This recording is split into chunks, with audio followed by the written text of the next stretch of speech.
Good afternoon. My name's Ayer. I've been a practitioner for approximately 20 years, or a little bit more than that, and I've had the opportunity to work with the iFIT system since COVID.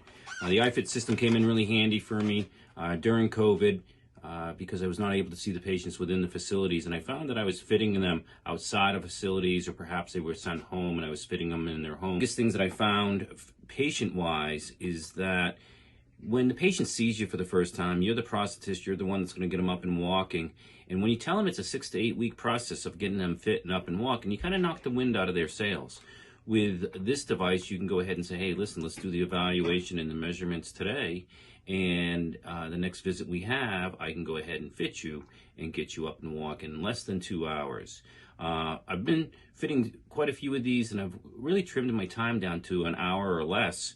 Once I've done the initial build of the device in the shop based on my measurements, so that when I do show up at the rehab, I can go ahead and do my fitting.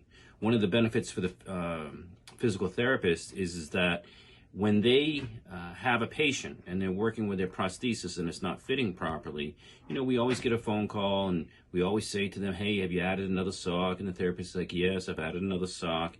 And so you have to do a visit and find out what's going on. A lot of times you just keep adding socks until you get that comfort level that they're looking at, or perhaps they're putting it on the wrong way. You re-educate them on it and they're good to go. With the iFIT system, you don't have to worry about that. You educate the patients, you educate the therapist, and all you have to do is tighten the cables on it. And if the cables don't tighten enough, you have a package of cables that have shorter ones in it or longer ones, whatever the issue might be, and you can go ahead and adjust the socket. So it saves the therapist time, the patient's up walking quicker, and they get having a successful rehab time when it comes to using one of these devices.